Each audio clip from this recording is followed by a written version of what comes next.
morning, this is Sam Benson. Thank you for joining us on the LWL Network. Today, we are going back to 1797. The French are upset at the United States for settling their issues with Britain. So, the French order the seizures of American ships. In response, the United States permit the British to steal French goods for compensation. Will this lead to a full-on naval war? I have Abby Peterson at the scene in the tropical West Indies for more on the story. Abby? Okay, thanks, Sam. I'm here with Aaron Rogers. He was a witness of the XYZ Affair. So can you tell me about what you saw? Well, back here's the West Indies, and I saw some of our American ships getting seized by the French because they had the flag, so you can tell who was getting seized by what. Do you have any idea like how many there were? Or I don't know, kind of hard to say, but quite a few? enough we're concerned about the economy, I guess. Do you think that this could lead to any warfare, or do you think eventually it could lead to some sort of peace or treaty or something like that? Well, I know that tensions are really high between the different countries right now because of this, and because it has such a big economic impact since that's how we import and export our goods nowadays. I think it could lead to war.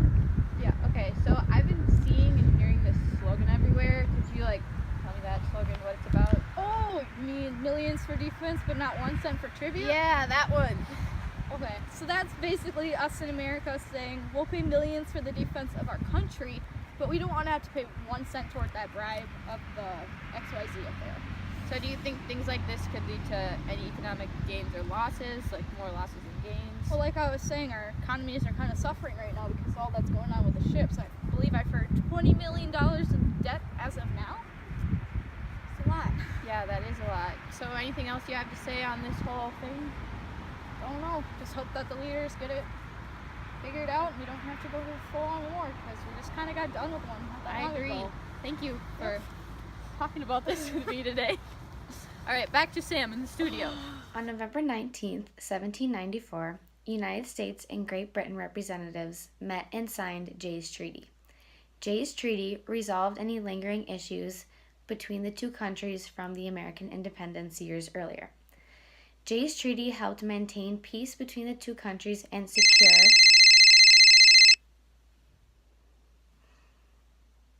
Hello? Uh-huh.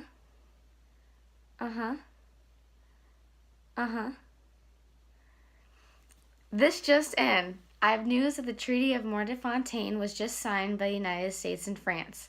I have Abby Peterson in France with some live footage and the events leading up to the signing. The Convention of 1800, or Treaty of Mortefontaine as it was originally called, was a treaty between the French and Americans as an attempt to end the Quasi-War. The convention almost did not happen because the foreign minister of France, Charles de Talleyrand, decided that in order for American diplomats to meet with him, they would have to pay a $250,000 bribe to France. The Americans were angered about this bribery and refused to pay it. When they eventually finalized the treaty, the United States established their trade alliance with France and ended the country's alliances with one another. Along with these things, the Americans also agreed to pay $20 million in war debt.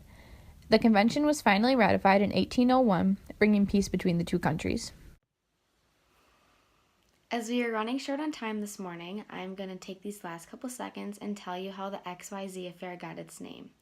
When the American diplomats went to negotiate with the French, the Americans called the 3 French diplomats who offered the Americans the bribe X, Y, and Z.